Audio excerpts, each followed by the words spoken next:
Hi, I'm the Lockpicking Cuber. In this video I'm going to have a look at these interesting looking cubes. The interesting question that I'm going to be asking is, are these puzzles or are they fidget toys or are they something else?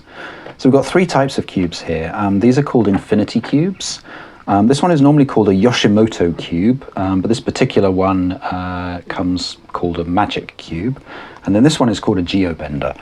So the simplest ones are these Infinity Cubes. In spite of the name, they definitely are just fidget toys. There is nothing about this that makes it a puzzle. There's nothing challenging to it. You don't have to restore it to some particular pattern or anything. It just goes round and round in a single cycle. There's no way that you can diverge into different paths.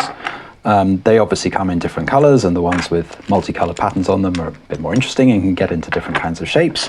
But even these ones actually are kind of satisfying to fiddle with. This particular version, they're very small and very light. I think if I wanted them as a fidget cube, I'd love it if they were made out of metal or just weighted in some way so that they were heavier. They still feel pretty nice. The Yoshimoto cube is fascinating. So it actually, at first glance, it appears to work in the same kind of way as one of these Infinity Cubes. So you can open it up like this, same pattern. We can follow the same series of moves for a certain distance. But underneath, the Yoshimoto cube is quite different because it's made up of multiple parts. So whereas this doesn't come to pieces, it's a single piece puzzle, the Yoshimoto cube is actually made of two separate pieces, which you can pull apart like this. And then these can get into all kinds of shapes.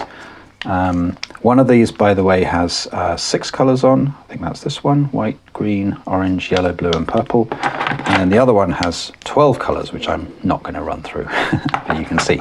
So you can turn each of these into this kind of star shape.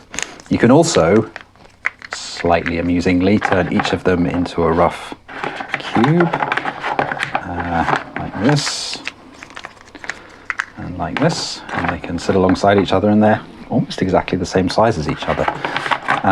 And then you can sort of intersect them with each other in various ways. So to get it back to the beginning, we can put this one in, this way around, I think. Yeah, and now we're back into that cube shape. From here, we can do the same series of moves as we did with the Infinity Cubes, or we can take it apart and have it in these sort of two separate pieces and play with those as well. Again, I wouldn't call it a challenging puzzle. It's a fun fidget toy. It is interesting trying to find different ways to combine them together, different shapes that you can make. So we can do, let's see, if we open this into that state, we can connect them up like this. Not sure why you'd want to, but oh, there we go, and then it ends up back as a cube. So I think most of the ways that you combine them together, they sort of end up as the cube again. Let's see, does the same thing happen here? Yeah, I think the same thing's going to happen with this one.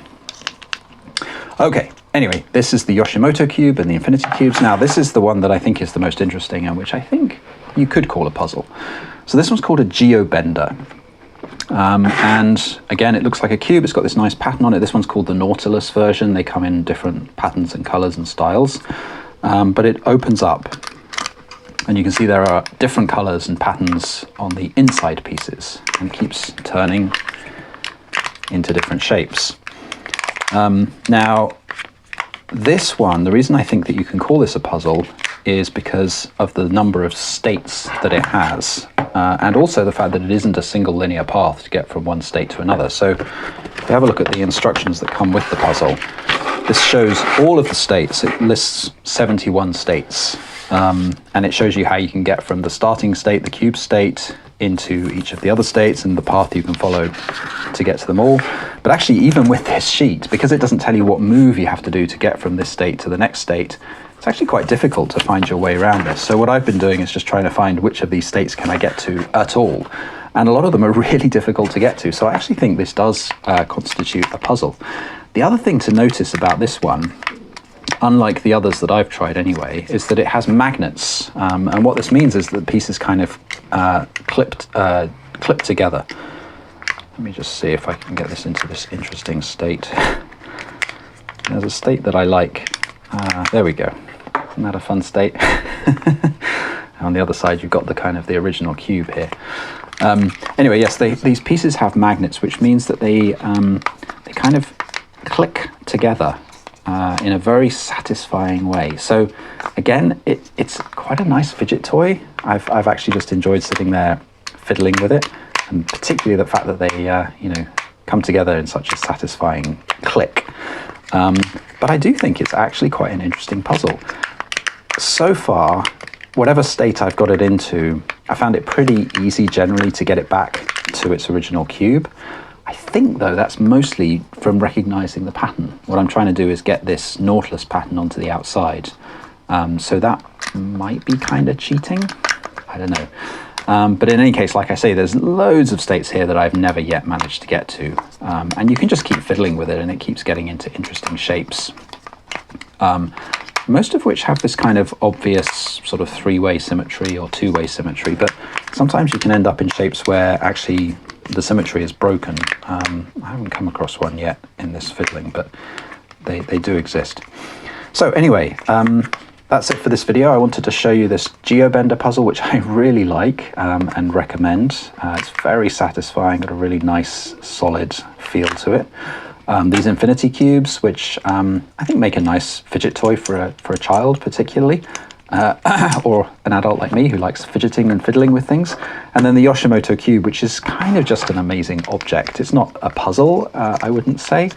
It is fun to fiddle with, but really it's just a very cool geometric shape. So there we go. I hope you've enjoyed seeing these various cubes. What do you think? Are they puzzles? Are they fidget cubes? Are they toys? Are they something else? Let me know in the comments below. And if you've enjoyed this video, please do subscribe, click the like button and tell your friends about this channel. Thanks so much for watching, and see you on the next video. Bye.